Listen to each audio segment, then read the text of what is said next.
కృష్ణరాజు గారికి, triple R గారికి north నియోజకవర్గం తరపున స్వాగతం పలుకుతున్నాం. ఎందుకంటే ఆయనకి అమెరికా వెళ్ళటానికి వీసా ఉంది, జపాన్ వెళ్ళటానికి వీసా ఉంది, ఇతర దేశాలకు వెళ్ళటానికి వీసా ఉంది. కానీ ఈ దుర్మార్గపు ప్రభుత్వంలో ఆంధ్ర రాష్ట్రానికి రావడానికి మాత్రం ఆయనకి వీసా లేదు. ఇప్పుడు ఎలక్షన్స్ వచ్చిన తర్వాత ఆయనకి వీసా వచ్చినట్టుగా భావించి వారు రావటం అనేది మనకి చాలా చాలా ఆనందకరమైన విషయం. రఘురామకృష్ణరాజు గారు నేను మిత్రులము. ఇద్దరం కూడా బీఫార్మసీ 1978లో ఆంధ్ర యూనివర్సిటీలో జాయిన్ అవ్వటం జరిగింది. తర్వాత నేను ఇంజనీరింగ్కి వెళ్ళిపోయాను. వారు బీఫార్మసీ ఎంఫార్మసీ కూడా ఆంధ్ర యూనివర్సిటీలోనే వారు చదవటం జరిగింది. విశాఖతో ఎంతో అనుభవం ఉన్న వ్యక్తి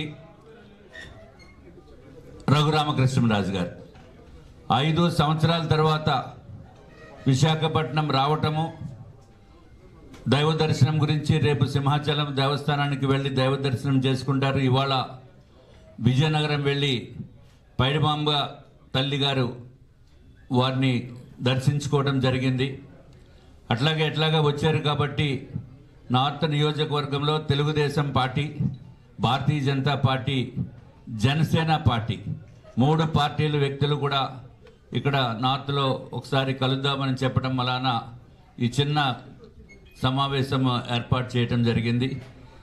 ఇది ముందు ప్రెస్ మీట్ అయిపోయిన తర్వాత ప్రెస్ వారు పక్కకు వెళ్ళాక అందరితోటి కాసేపు మనతోటి ముచ్చటించడానికి వచ్చినందుకు రఘురామకృష్ణరాజు గారికి ముందుగా ధన్యవాదములు తెలియజేసుకుంటూ, అట్లాగే ఈ వేదిక మీద ఉన్న పెద్దలు ఎమ్మెల్సీ గారు రఘువర్మ గారు కూడా ఇక్కడే ఉన్నారు.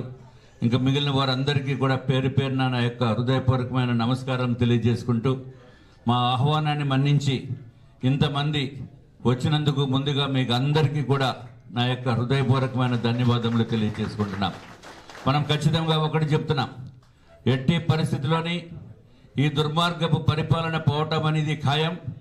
దానికి ముందుగా మాత్ర వేసిన సూత్రధారుడు రఘురామకృష్ణరాజు గారు.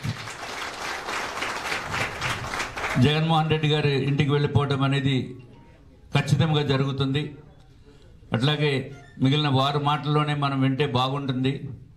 కాబట్టి వారిని ప్రెస్ మీట్ తీసుకోవాల్సిందిగా నేను వారిని కోరుకుంటున్నాను. నమస్కారం. Please subscribe Citizen Voice and like and share please.